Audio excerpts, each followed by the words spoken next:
All right, I'm here with John Mayo. He is author, entrepreneur, and coach. John, welcome to the show, brother.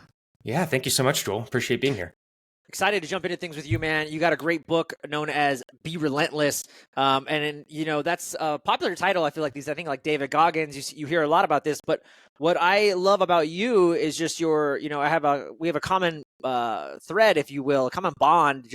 I was never a veteran in the sense of, in the military, but just that first responder community is somebody, and I understand it after being 15 years as a police officer. Like, I get that world very well. And I think, you and I kind of vibe on that way. And what I love is just your pivot out of that world, which I know a lot of veterans, law enforcement, firefighter, they all have a very difficult time. And you kind of have you have like the perfect life. It looks like everything's working well post life, but it always wasn't that way. Right. So just kind of catch us up to speed and like where you were and that process. Cause it wasn't easy.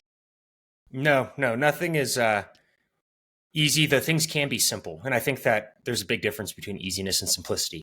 But we don't have to dive into that right now. So I was doing very well in my career, military speaking, wise, like professionally. But I came to this realization that I was not a unified person, and that morally and in certain elements of my life, I was becoming something I did not want to be by no fault of the military's, but by fault of my own inexperience, naivety, and immaturity. So there was this moment of awareness where my son kind of helped me realize this, and that was a real pivotal point. And how old was your son, John, when he helped you create this? He was 3.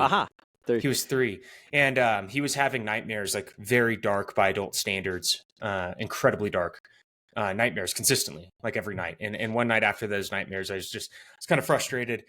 Well, I was extremely frustrated, and I was like, "Why in the heck is my son being afflicted by this?" Right?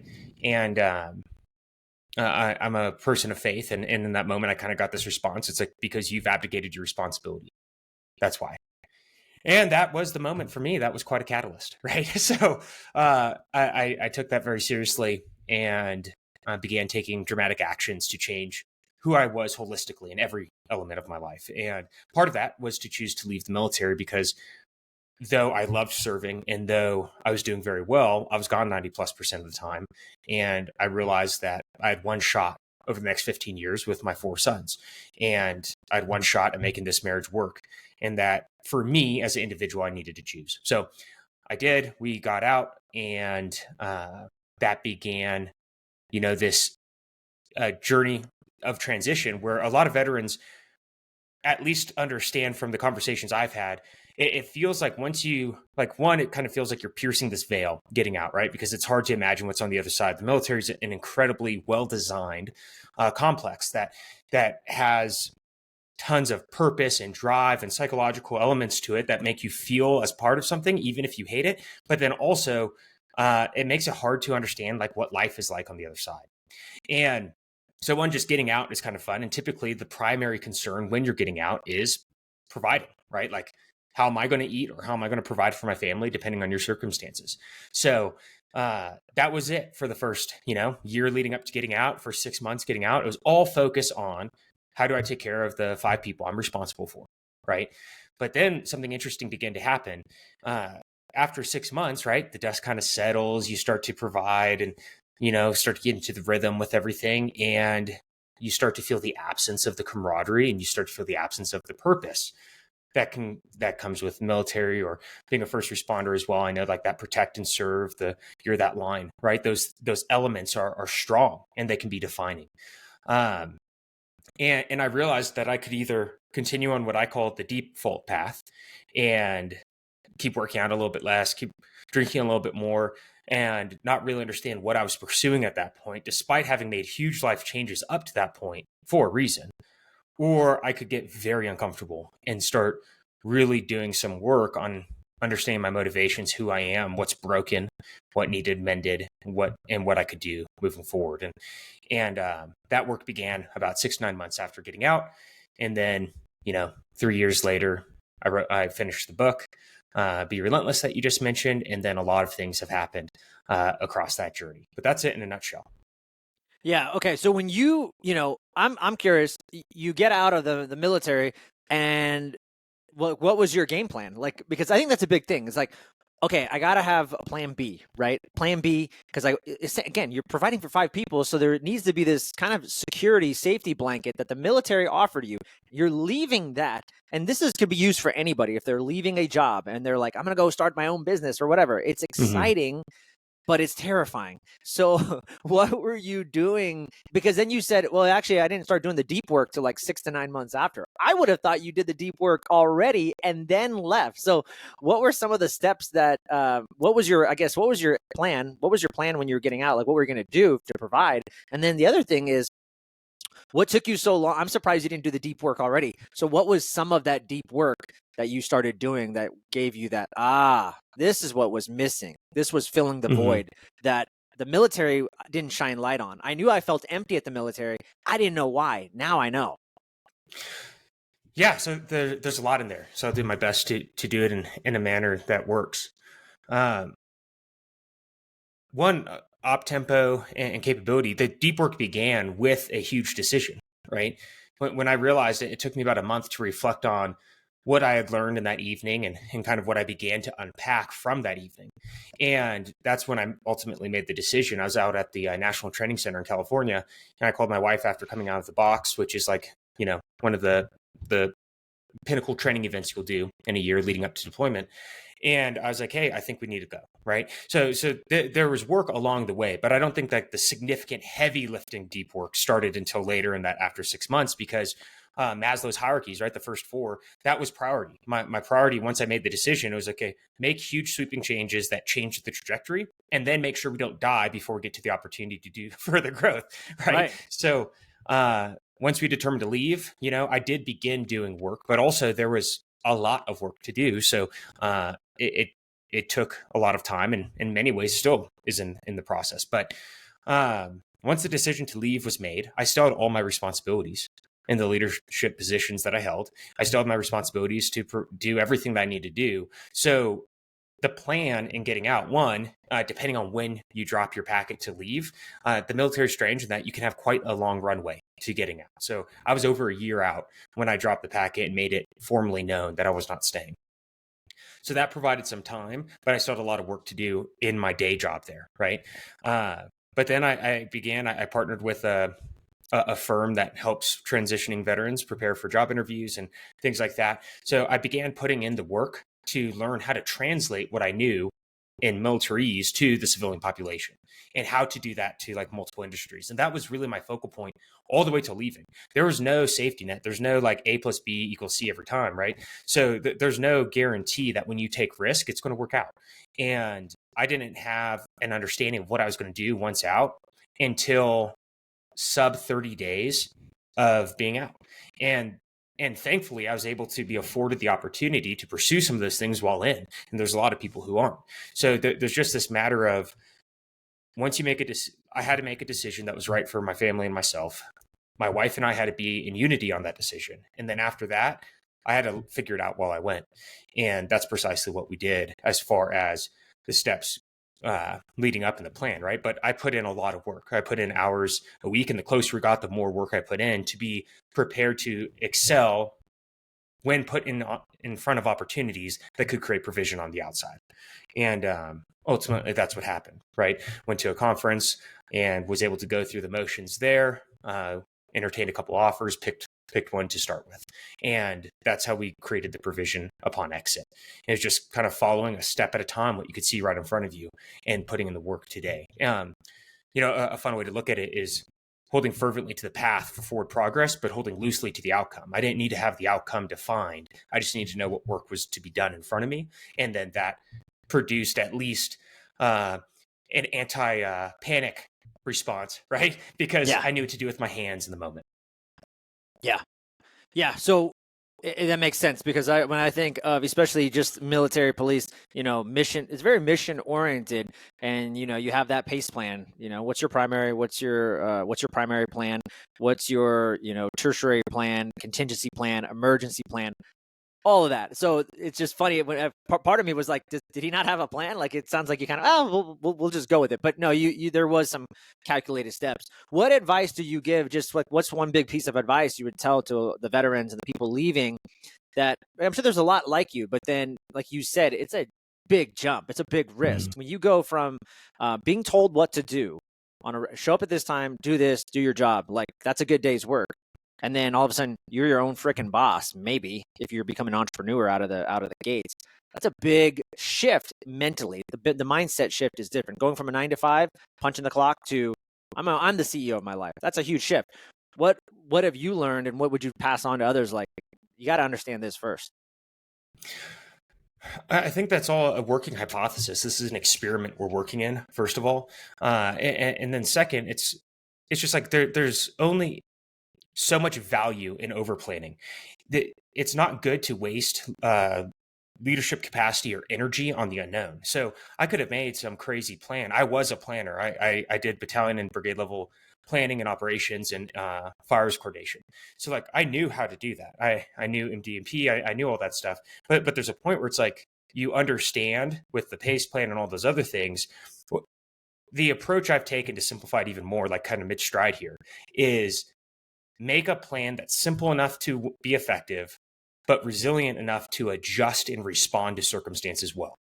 And that's precisely what I did. So it can seem kind of laissez-faire, but yeah, like every plan fails the second you get punched in the face or take first contact. So how much better if you can focus all of your energy on being infinitely prepared to respond well and know what trajectory you need to travel, what direction you need to travel, and have an understanding of what milestones or specific, touch points may look like along the way, but then otherwise keep it incredibly agile and intentionally informed along the process. So I would say that the mindset shift needs to occur first, that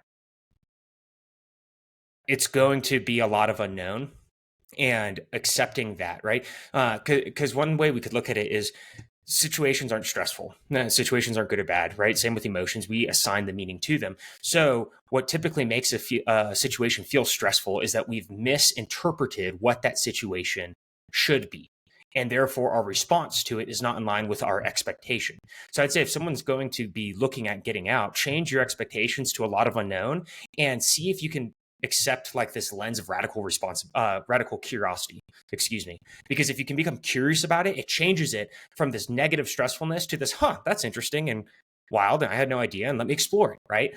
And I would say the more you can begin cultivating radical curiosity when going to make the decision, the better. And then the second thing is, once you realize that you're no longer serving at 100%, because whether you're a first responder or in the military or what have you, once you realize like, I'm miserable, this isn't for me, I can't change myself to fix this, get out. Because one of the worst things I think is when you see, like when I watch my peers or something feel trapped because they're afraid to get out, feel trapped because they don't know what getting out looks like, or they feel trapped and they're just freaking miserable. They make the entire military worse because of that misery breeds misery.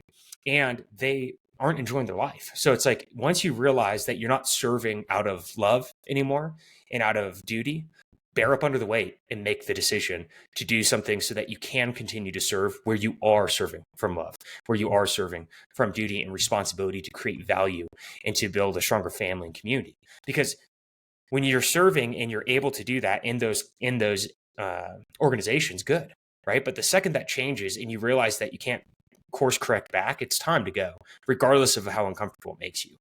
And that's one of the things that I'm a heavy advocate of service doesn't stop when we leave, and you don't have to you don't have to be in the military or first responder to serve. We all have a responsibility to create strong communities. And the only way we can effectively do that is by first and foremost fixing ourselves, working on ourselves, making our our family and home unit stronger. And then from the outpouring of that sanctuary and place of peace, can we begin to properly influence the surrounding ecosystems that we're a part of. But that is our responsibility for every single one of us. And we have to bear up under that weight and do something. Because if we don't, then the freedom, the luxuries, the opportunities that we enjoy, we may get enjoy, but our children very likely may not.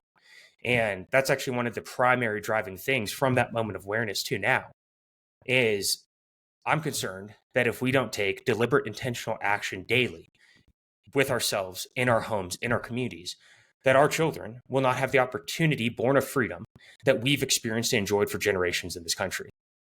And I'm seeking to see who else sees that, who else is concerned about that. And then additionally, I'm offering myself as like, hey, here's the best stab at working to create value, to create a solution, to create strong, interconnected communities to help solve that. Yeah. Dude, love that. Talk about in Relentless, you talk about this equation for progress, which I really like. Um, Talk about that. You mentioned three big things: intentional living, relentless action, and this concept called Sisu. I don't know if I'm saying it right. Yeah. I've never heard of that. So enlighten us. You say if you do these three things, you will have progress. And I actually just posted something on Instagram the other day, like the opposite of progress is like regression. And if you're regressing, then like you ain't moving forward. And when you are regressing, usually that stagnation creates a lot of despair, isolation, and problems. Obviously, as you know. So talk about that formula, that those three parts that equal progress. Yeah, absolutely. And there's thousands of equations, right? This is one I'm just mighty fond of, and that's why I penned it. But intentionality has to start. That's the beginning. And why? Because if we're not being intentional, what the heck is intentional anyways? It means we're being purposeful. It means that we're taking the time to consider that which we're doing. Well, why the heck does that matter? Well, it means you're thinking. That's the bottom line. If you're being intentional with the decisions and how you're living, and you're enhancing your intentionality, it means that you're aware of, why am I eating this? Why am I drinking this? Why am I on the phone this long? Why am I enter X here, right? Everything in your life we're doing for a reason. And most of what we do is unintentional and part of a habit. So the more that we can begin to shine this light that illuminates our consciousness on the things that we do, the more control and freedom we have to make change. And the more control and freedom we have to experience life and choose how it is that we will live. So that's why intentionality is so important. Once we become aware of something, right? Because we can't be faulted for nor do anything about something we're not aware of. We have to do something to change it or to protect it in line with that which we desire. And that's where the relentless action comes in. Let us relentlessly continue forward, relentlessly being, you will not stop me. Like the waves on the seashore, it's just going to keep coming. And until I draw my last breath, I will not stop. Right. And then finally, Sisu is a Finnish concept that essentially Sisu begins where grit ends. And what's wonderful about Sisu is it's this beautiful term that's a universal capacity that encapsulates both the American spirit, the industriousness, the creativity, the go forth and conquer and transform frontiers of obstacles and make them into landscapes of opportunity. It's all of that, but it's also the spirit of indomitability, grit, bravado, tenacity, like I said, the American spirit mixed with a whole bunch of steel. You're just not going to be able to break this.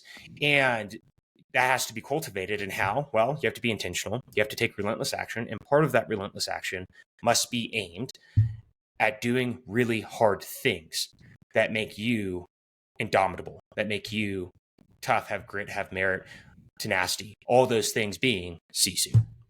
And if you do that over time, it creates progress. Yeah. Is there anything that you try to do on that note, that Sisu, in that sense of, taking that hard action, doing things that are difficult? Is there something, do you do anything on a daily basis where you try to cultivate that Sisu? I mean, obviously now the rage is ice baths, but it doesn't have to be that. I mean, is there just something that you're like, hey, every day I'm going to do something difficult so that I'm kind of checking off that Sisu and knowing that I am working towards progress? Yeah, absolutely. I train every day, 365 days a year. That training varies. About once, twice a week, I do an ice bath, especially in the winter, because my ice bath is controlled by the elements, right? So winter is my season for ice bathing. And but I do jiu-jitsu, Brazilian jiu-jitsu. I do strongman and strength training. I do a lot of HIIT conditioning. I did a 14er this last weekend. So every day something, even if it's and I typically wake up at 3:30. I do have a window. I'm not like married to needing to wake up at 3:30, but typically it's 3:30 to 4:30. I'm getting up, with the exception of Sundays, which are my wife's time. So, or my time for me to invest in my wife and family. So every single day I'm training, period. And then I'm also waking up early, and I'm also ensuring that I'm doing certain things throughout the day to accomplish tasks, but also that may make me uncomfortable. And that may look as different as like going to an in-person networking event if I realize I've been in the basement too long, right? Or different things. But yeah, at minimum, I think that because we are physical creatures and we can't divorce our mind from the fact that we're trapped in a flesh bag, that one of the best symbolic votes of exercising sovereignty over ourselves is to make the physical body do something. And that's where that training comes in on a daily basis. Yeah, dude, I love that. I love that. And my question too, getting up at 3:30, is that do you do that just because it's like a habit of you, maybe from the military, or is it actually difficult for you to do? And because obviously some people like that, and I did that for a long time. I would get up at 4:30. Actually, I still do, but the idea was this is difficult, and I want to start my day off already like in a sense with a win of like I already know I did something challenging and difficult that I didn't want to do, but I did it anyways. Do you do this? Is that kind of the same reason? For a time that was the case. About 2 years ago, 2.5 years ago, I began waking up far earlier than I used to. And at first that was a build the discipline, right? Recreate that Sisu. But at this point, it's more that I don't have any other option if I want to accomplish that which I prioritize, and I want to protect the time with my family that I've set intentionally aside. Then the only choice I have is to wake up early or stay up later.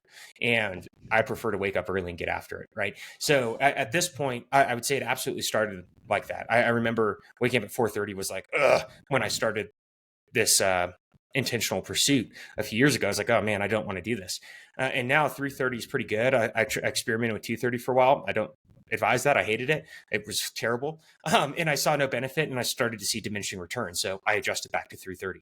And additionally, I'd say like if it's not necessary in line with your goals, don't punish yourself unnecessarily to create that which you desire, because I don't want the one-sided, like hardcore, like, yeah, just wake up at 3:30. No, like I have a buddy I train with 4 or 5 times a week, and he typically wakes up at 4:30, but for a week or two, he's waking up at 3:30. I asked him, what are you doing? And he's like, well, I just, I've been enjoying like the mental victory. I was like, okay, but like, what are you doing with that time? He's essentially wasting it.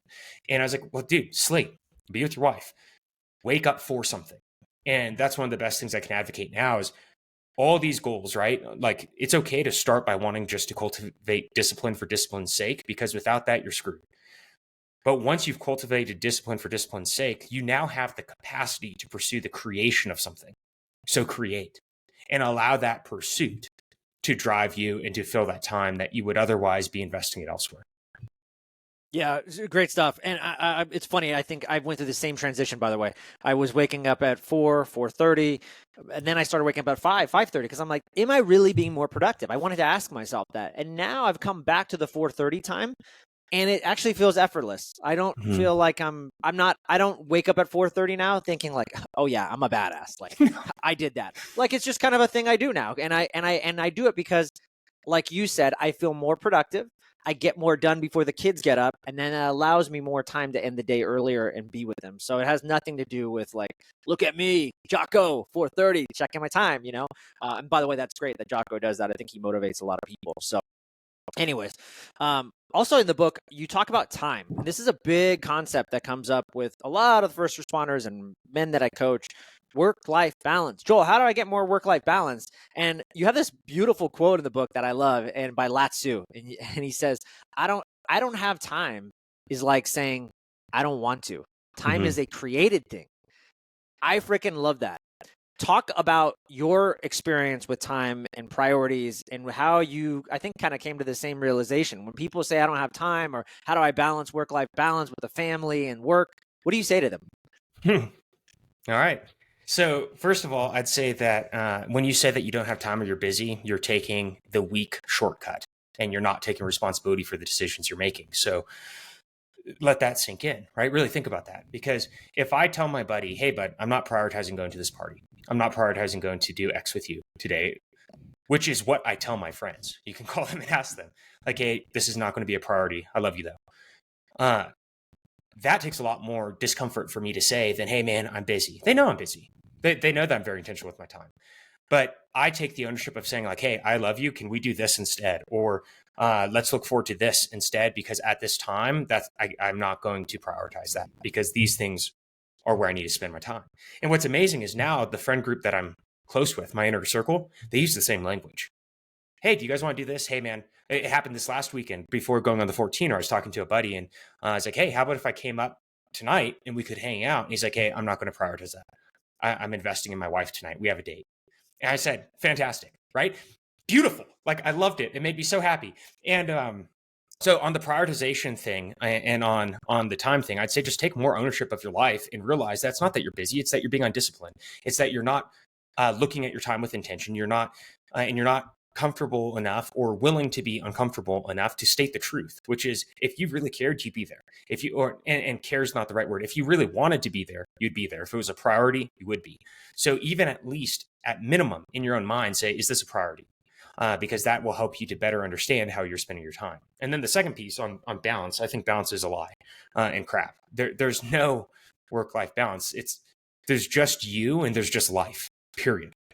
You're the same Joel. I'm the same John when I'm working as when I'm at home. So like this concept of work-life balance, I think is fallacious and misleading from the start. The better question is, how will I prioritize my time in such a manner that when I lay down at night, I'm content with how the day was invested? And like, how you spend your time is going to be directly commensurate with what you prioritize and what you want to do with your time.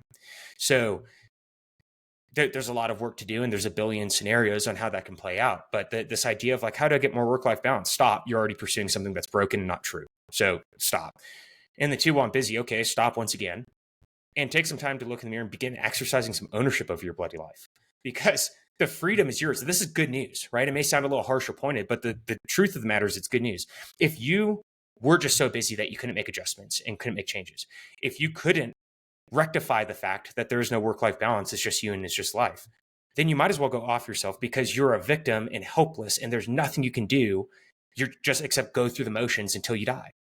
But the good news is that is not the case. The good news is that we do have sovereignty. We do have the ability to make adjustments and changes. And we do have the freedom and capability to make those adjustments, even if they're minor and they take a long time to implement. And that type of radical responsibility and extraordinary ownership is necessary if you actually desire change from what you're currently experiencing. So powerful what you said, because I think I agree. Language can really be, not only is it powerful, but it can deny us of responsibility very easily. And it's so little and nuanced and subconscious, we don't even realize. It's just a rote response that we've developed through the culture that we're in. It's like, oh, I'm too busy. That's just a normal response. But it becomes a habit, and the brain is not even thinking. It's like, oh yeah, I can't do that. It's too busy. Or I'll just say I'm too busy. But you're not actually thinking about it. You're not actually being intentional of like, why am I too busy? When you start asking yourself that, you change the words you use. No, the real reason is I'm not prioritizing it. And when you have to forcefully say that, that's a good thing because of the responsibility, but then it also forces you to ask, well, why am I not? And if it's just, I don't want to do it, then that's okay. Or it's like, I don't have time because I didn't make time. Either way, you're going to get some huge revelation. So that's amazing. I love that. Yeah. And go ahead. The last thing on that, I think it helps you better love, period. Because if I say no to a friend to do something and I go invest that time with my wife, how much more does she feel loved knowing that I intentionally made that decision? Or, if the circumstances are swapped for whatever reason, there's only one resource that we cannot create, and that's time. And so the manner in which we invest every second, the fact that we're spending this time mutually together right now, right? That's an investment we can never get back. There's nothing we can do to reclaim this. Whereas value, on the other hand, is infinitely creatable. So, and money can be re-earned. So like when we look at things, just really looking at it through that lens of it's not meaningless how I spend these next few seconds, these next few minutes or hours. It's the only thing I have to give. And that's kind of why it's so bloody important to begin revealing the decisions we're making by saying, is it a priority? Because it's really just a magnifying glass on our own conscience to see how it is that we're living. Yeah. Amazing.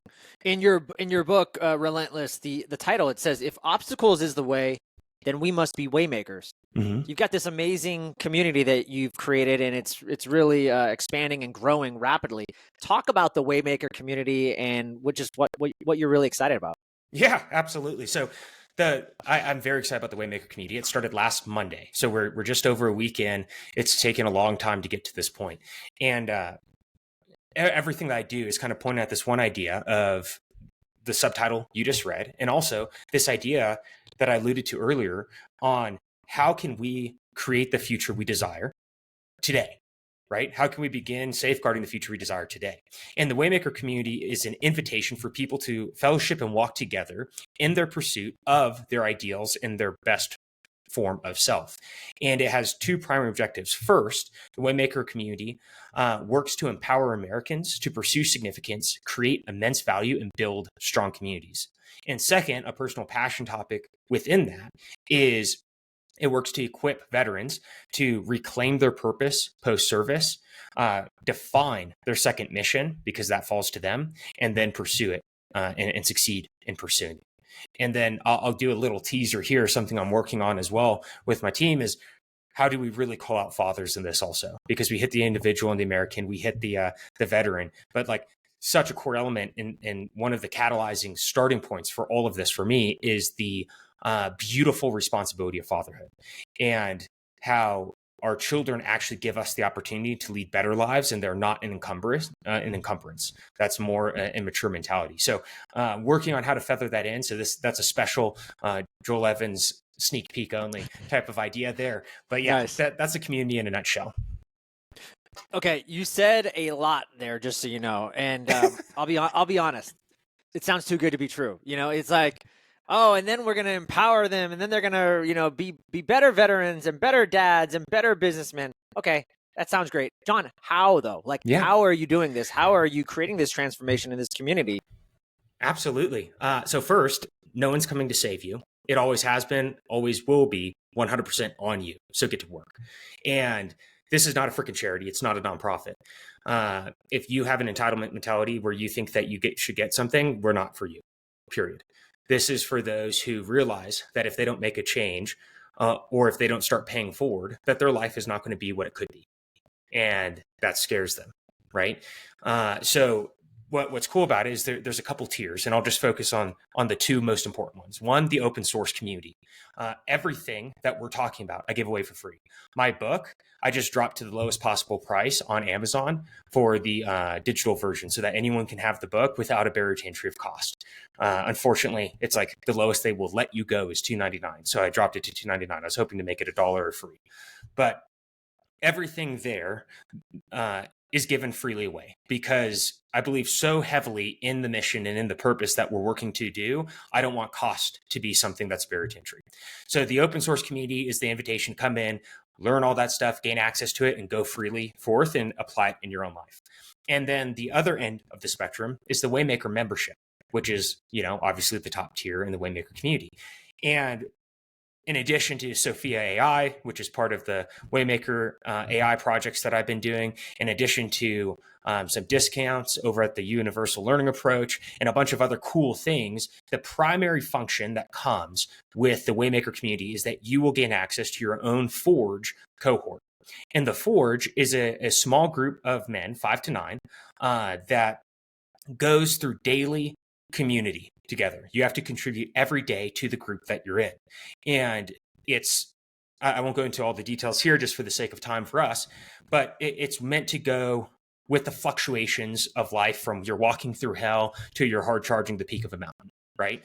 But the standard will not be broken. And if you do not contribute for that day, you are removed from that group. And you may earn your way back in, and then you have to be voted back in by a group as well.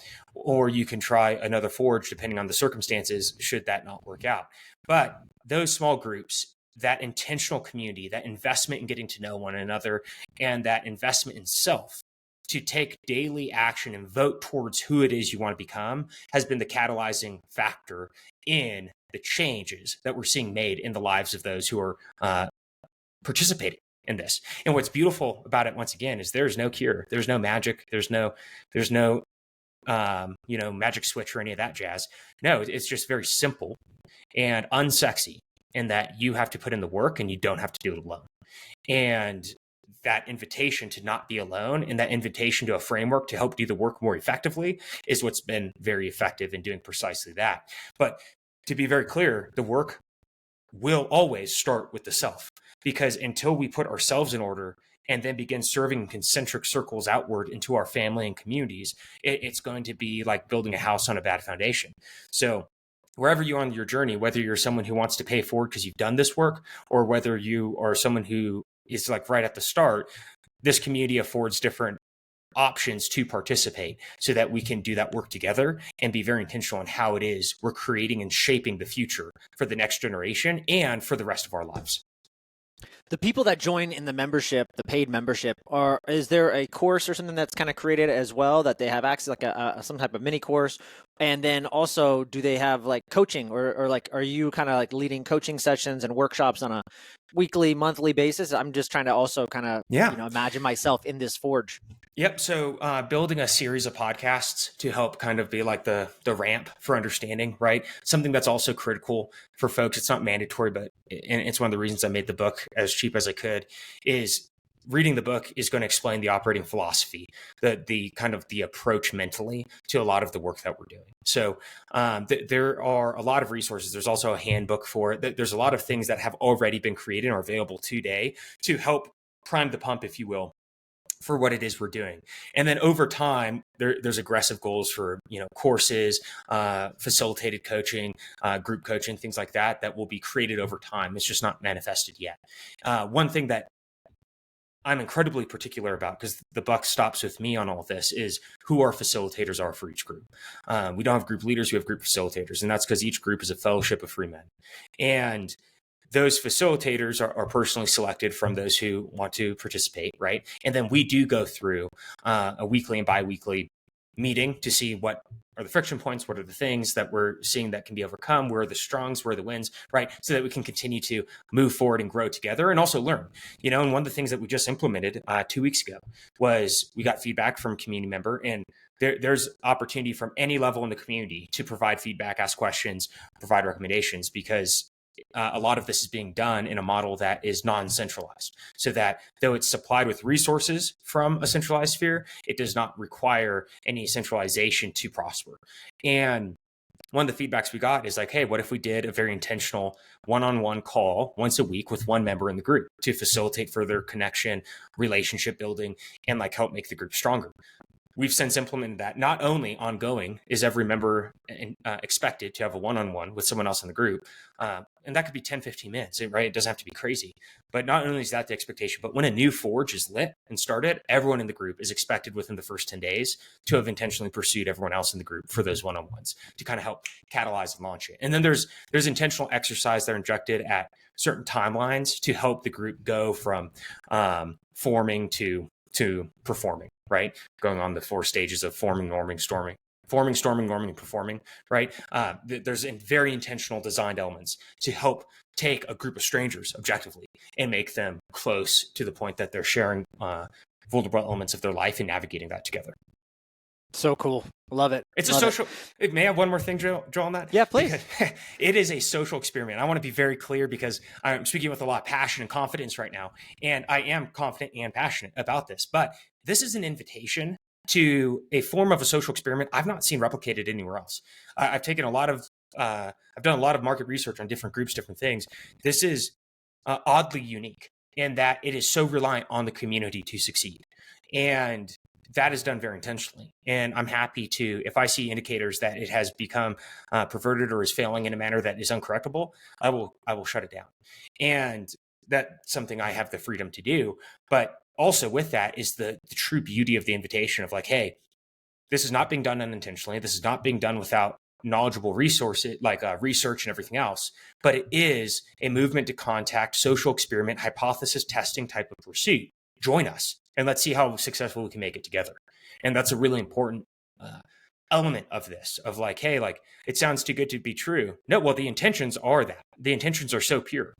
But for us to make them succeed, we have to work together. So let's do that. Yeah, no, I completely get it. And I mean, I think it reminds me of this quote I heard, I forget what I was reading, but they were interviewing John Smith, who created this community, I think out of Ohio. And like, it was a budding community. It was like brand new. And he had to like create like from nothing to like 100,000 people. And he did it just very easily. And they later asked him like, well, how did you do this? Like, how were you like, so you did it with such ease too? And he looked at them like it was simple. He said, you give people principles and you let them govern themselves. And that's a lot of what you're doing. It's not just do whatever you want. No, there's principles and there's a lot of things you're bringing in with SOPs from the military and just a lot of things that you can see. What you're doing is calculated too. It's not just, Yeah. let's see what happens. I love what you just said. The principles are very intentionally set, but they are as unobstructive and demanding as possible, because I personally believe that we are only as strong as we're individually free. And the more freedom and individual sovereignty that we exercise in our lives, the stronger that we are as a society. So you just hit the nail on the head with provide principles, provide a framework, if you will, but then get the heck out of the way and allow people to govern themselves and go full throttle forward. And that's precisely what we're working to do. So that's beautiful. Yeah, man. I want to wrap things up, but I did want to just highlight one thing, because I think I looked at just the supplement that you have. It's called Sisu. No shock there. But I was looking at it and just some of the ingredients, and I'm like, wow, these are some really good ingredients, and they matter because I think if I'm correct, but when I look at the ingredients, it's all about stress resilience. I think we could all use a little bit more of that in the community that you and I are surrounded by. Geez, I mean, that alone needs that support. But just briefly kind of talk about, I think, why you created this supplement, Sisu, and the specific ingredients that you picked for it. Yeah, absolutely. So the universal learning approach, ulauniverse.com, is where you can find Sisu Stamina. And that's a supplement. And my partner, Kirk, and myself served together back in the day in the Army. And Sisu Stamina is precisely the supplement that we wish we had when we were serving, right? And are grateful to have now. And it was a painstaking process to get the powerful 6 ingredients that you're referring to be in there at the dosages that we wanted, at the actual effective dosages that we wanted. We had to fire our first 2 manufacturers, the first 2 laboratories. We had to go through a very long courtship process, you could say, to find the appropriate partners to bring this at the quality that it needed to be to market, without cutting corners and just chalking it full of fluff to not incriminate anything oddly, right? Because and that's what that process took. And that's why we built it. We realized, like, doing 24-hour operations, and anywhere that you're burning both ends of the candle with a flamethrower, right? You're sacrificing tomorrow for today in some capacity. All the more so when you're just popping nicotine and caffeine like they're going out of style. Like I used to flirt well above a gram a day, and that was not good, right? But it was what I felt was necessary to do what I was doing. And that's why we created Sisu Stamina. What if it was in call to a question of what if we could create something that could not only get us through today, but help us with tomorrow? Right. And that was kind of the question that we were able to identify and pursue the creation of the supplement. And the powerful 6 ingredients are rhodiola rosea, Shilajit, beetroot, holy basil, caffeine, and L-theanine. And if you look at like the top 3 there, right? Beetroot, yes, helps with endurance. Caffeine and L-theanine work together as a nootropic, both for an immediate boost as well as a general sense of well-being and focus. But then when you look at the real big 3, the 3 that excite me, rhodiola rosea, which is the small flowering herb from like the northern countries and the icy cliffs and such like that. And then you look at Shilajit, which literally translates from Sanskrit from conqueror of mountains, provider of strength. And the holy basil. The holy basil is a strong immune boosting quality. The Shilajit is an incredibly rich, mineral dense compound that helps with altitude sickness, immunity as well, and another number of other physiological functions. But then the rhodiola rosea is kind of the golden flower, at least in my heart, for the supplement, and that it provides an immense level of benefits. One, from at best we can tell with the body's processing of cortisol, the stress hormone, as well as a general sense of well-being and stability, as well as performing bodily functions, that are necessary to continue the creation of life. So across these levels, it helps just all cylinders fire, right?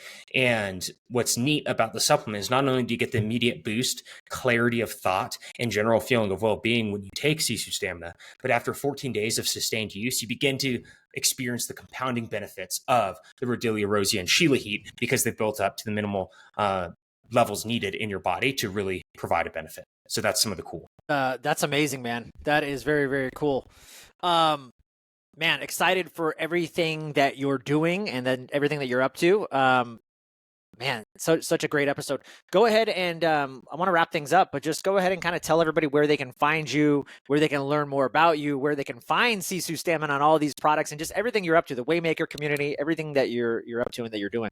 Yeah, absolutely. So I'm sure there'll be room for a link in the show notes, but beyond that, if you go to yoleuniverse.com, you'll be able to find Sisu Stamina, the Yole allies, and that's a great hub to go to find everything else. Because if you'll be able to find the Waymaker community, everything else through Yole Universe, if you go to the allies page and just explore through there. Otherwise, you can find me at Jonathan Mayo _ on Instagram, X, Jonathan Mayo on LinkedIn, all those types of places. You search my name, you'll be able to find me, and then Yole Universe for the hub. And in the show notes, I'll have a portfolio link tree to allow for the easiest means of finding everything that we've discussed today. John Mayo, appreciate you, brother. Such good stuff. Thank you. Yeah, thank you so much for having me.